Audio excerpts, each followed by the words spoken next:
Hello दोस्तों, स्वागत है फिर से आप सभी का एक और नई वीडियो में। आज की इस वीडियो में बात करेंगे कि हर दुकानदार का सवाल रहता है कि भाई हम सामान ला रहे हैं, प्रोडक्ट को खरीद कर ला रहे हैं, उससे सेल कर रहे हैं, उसका जो फ़ायदा होता है वो पैसा पता ही नहीं चलता है, आखिर जा कहाँ रहा है। देखिए दोस्तों, बहुत से ऐसे दुकानदार हैं जिनको इस चीज़ के बारे में नॉलेज नहीं है, पता नहीं है।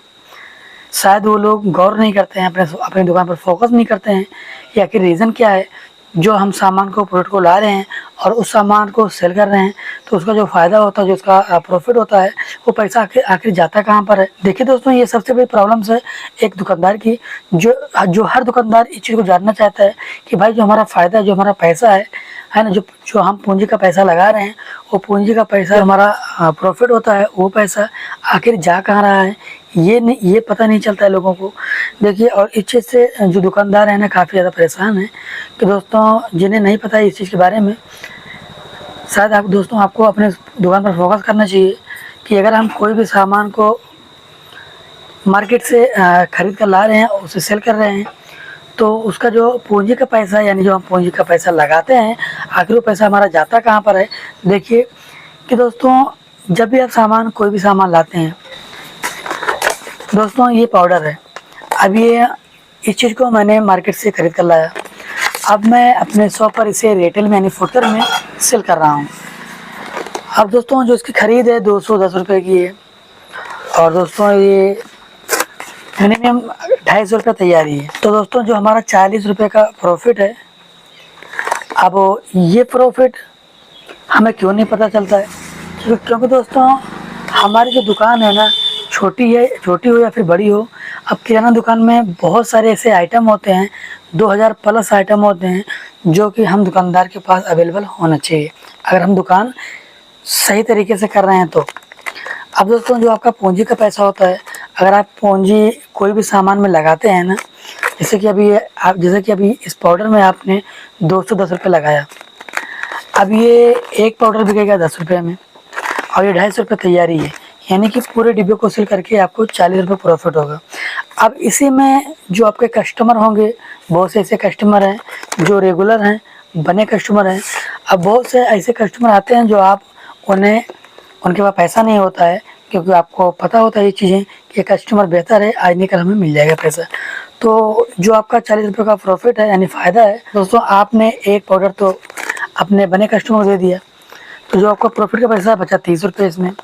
आप इसे अगर आप पूरा सेल कर लेते हैं, अगर आप इस पाउडर को पूरा डिब्बा अगर सेल कर लेते हैं, तब आपको फ़ायदा होगा, क्योंकि जो 10 रुपये यानी कि 30 प्लस 40 रुपये फ़ायदा आपको हो रहा था, क्योंकि आपने एक पाउडर कस्टमर को दे दिया जो आपके बने कस्टमर हैं। अब इसका पैसा अगर आता है ना, तो ऐसा नहीं है कि आप इसी चीज़ में लगा रहे हो, या फिर इसका पैसा है तो आप इसका पैसा अलग करके रख रहे हो, ऐसा नहीं होता है। जैसे कि दोस्तों कोल्ड ड्रिंक में आप देख रहे होंगे, चॉकलेट हो गया, कोल्ड ड्रिंक हो गया, नए पर दुकानदार उस पैसे को अलग रखता है, लेकिन कुछ टाइम के बाद ऐसा होता है ना कि वो अलग रखना बंद कर देता है। क्यों? रीज़न ये है कि अब जो बने कस्टमर मांग लेते हैं और उनको देना पड़ता है, क्योंकि जो बने कस्टमर होते हैं तो कोई भी दुकानदार मना नहीं कर पाता है, तो उसको देना होता है। तो वो जो चाहे कोल्ड ड्रिंक का पैसा होगा या फिर कैडबरी चॉकलेट का पैसा होगा, तो वो अलग नहीं हो पाता है।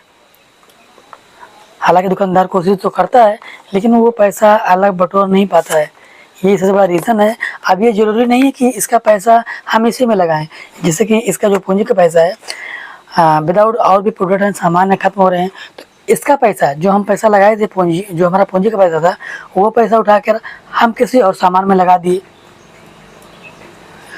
तो ज़रूरी नहीं है कि आपके अंदर ये गलतफहमी होती है, और आपको अपनी दुकान पर फोकस करना चाहिए। आखिर जो हम सामान ला रहे हैं उसका प्रॉफिट हमें दिखाई नहीं दे रहा है, तो आपको ये देखना चाहिए भाई, अगर इसका पैसा हम कमाए हैं तो आखिर हम सामान से कौन लाए हैं, तो आखिर हम सामान कौन सा नया लाए हैं, या फिर कौन सा सामान स्टॉक किए हैं इस पैसे से, तो आपको ये देखना चाहिए।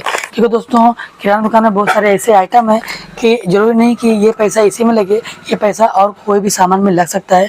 तो आपको ये देखना चाहिए कि हमारी जो दुकान है ना, बढ़ रही है, और ये पैसा हम और कहीं और प्रोडक्ट में लगा रहे हैं, तो जब हमारी दुकान बढ़ेगी तो जो हमारा पूंजी का पैसा होगा वो किसी और प्रोडक्ट में इन्वेस्ट होगा, तो तो भले ही हम दुकानदार को नहीं दिखाई देता है, लेकिन हम दुकानदार को ये चाहिए कि हम अपनी दुकान पर फोकस करें।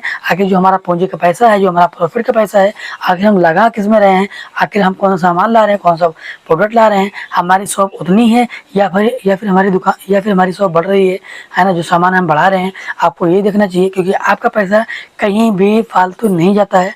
किराना शॉप का अगर आपका प्रॉफिट कम हो रहा है, हालांकि आप दूसरे सामान में पैसा लगा रहे हैं, तो वो आप 30 रुपये से 90 रुपये कमा लेते हैं।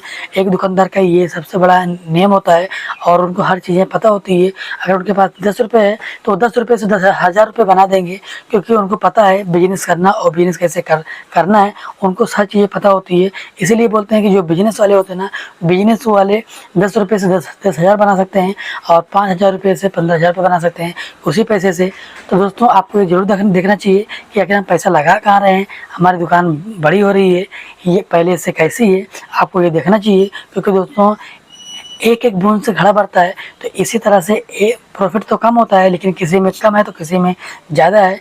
तो ये सब छोटी छोटी बातें हैं जो हम दुकानदार को जानना चाहिए कि आखिर में हमारा पैसा इन्वेस्ट कहाँ पर हो रहा है, कहाँ पर लगा रहे हैं। तो आशा करते हैं वीडियो के माध्यम से अगर आपको मेरी वीडियो से कुछ सीख मिली होगी। तो आज की वीडियो यहाँ तक, फिर मिलेंगे एक नई वीडियो के साथ।